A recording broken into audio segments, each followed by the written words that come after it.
Vous savez, je suis allé travailler en Chine pendant 2 semaines dans des orphelinats. Pour ceux qui ne savent pas, j'ai 3 petites filles qui viennent de Chine.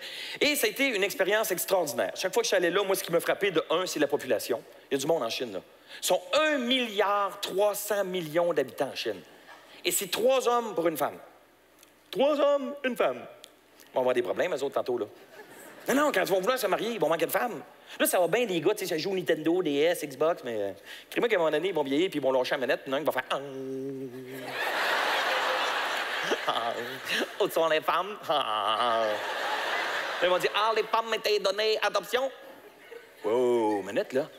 S'ils disent ça, là, ma famille est en danger, moi, là. Non, vous comprenez pas, là. S'ils veulent marier des Chinoises, ils vont vouloir savoir où elles sont rendues. Moi, ils ont mon dossier dans une couple d'orphelinat, ils ont mon adresse, ils savent où je reste. Moi, j'ai pas le goût, moi, que ma fille a marié un Chinois puis qu'elle parte vivre en Chine avec. Ça me tente pas de faire 23 heures d'avion, moi, pour l'installer une tablette d'un condo à Shanghai, là. Mais qu'est-ce que je fais? Qu'est-ce que je fais pour dissuader mes enfants de ne pas marier un Chinois et surtout de repartir vivre en Chine avec? Il y a une étude qui a été faite en France. Je ne sais pas si vous en avez entendu parler sur Internet, des comportements quand tu es tout petit qui influencent les adultes. Il semblerait que ton premier amour, ton premier kick de jeunesse va influencer directement le choix de conjoint ou conjointe que tu vas avoir plus tard. Si je vais engager un petit gars pour nettoyer ma piscine, ils vont le voir à tous les jours en bédaine, pas en speedo, ils vont être bombardés par l'image.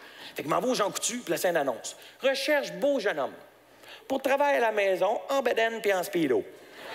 Ça a pris 1 heure, j'ai un téléphone. C'était la police.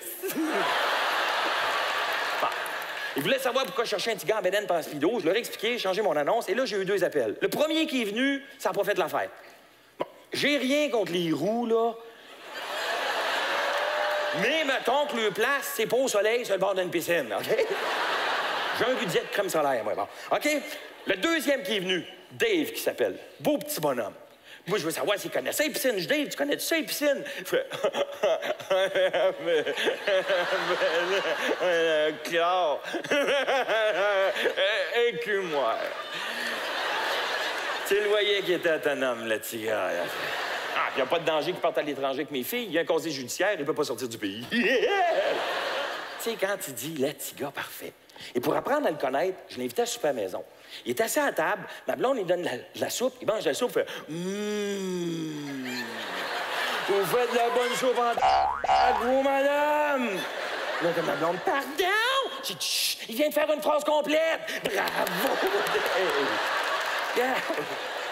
L'important là-dedans, c'est que mes filles l'ont adoré. Ils le trouvaient drôle, ils le trouvaient sympathique, puis ils le trouvaient cute. Ma plus vieille le regardait avec des petites étoiles dans les yeux, là. Au bout d'1 semaine, elle écrivait des Dave dans ses cahiers avec des cœurs. Yes, ça marche! L'image est en train de s'incruster. Oui, ça a marché. Jusqu'au jour où, en revenant de l'école, ma plus vieille a vu Dave en train d'embrasser sa blonde. La peine d'amour, toi, chose.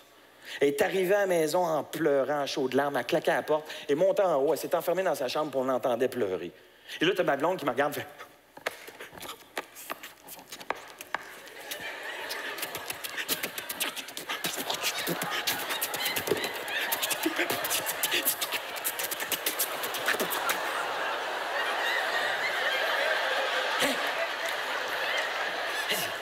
Fais-tu de l'as? Fais-tu une pompe? Tu se parles déjà?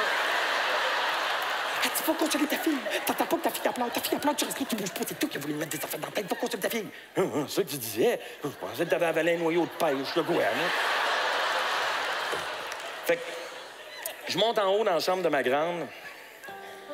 Ma fille est couchée sur son lit, puis elle pleure. Première peine d'amour, puis c'est moi qui est responsable. Qu'est-ce que j'ai dit? Je suis pas pour lui dire, regarde, c'est la faute de papa. Papa, il veut pas te perdre. Papa, il a peur que tu partes loin. Je peux pas lui dire ça. Si j'ai dit ça, j'avoue que je fais des choix pour elle dans la vie pour la garder près de moi. On va passer pour un cave. Un égoïste qui pense juste à lui puis qui se fout du monde autour. Là, je cherchais mes mots, comment il expliquait ça, sans trop y faire de peine, puis à un moment donné, c'est ma grande qui se lève, puis elle me regarde avec les grosses larmes qui coulent ses joues, puis elle me dit Papa, j'ai tellement mal ici, papa. Ça me fait tellement mal. Est-ce que ça fait toujours mal comme ça, papa, quand on aime quelqu'un? Parce que moi, Dave, je veux plus l'aimer, papa. Ça me fait trop mal. Moi, si je suis chanceuse un jour, là, papa, j'aimerais ça marier un homme comme toi. Mais chinois. Non,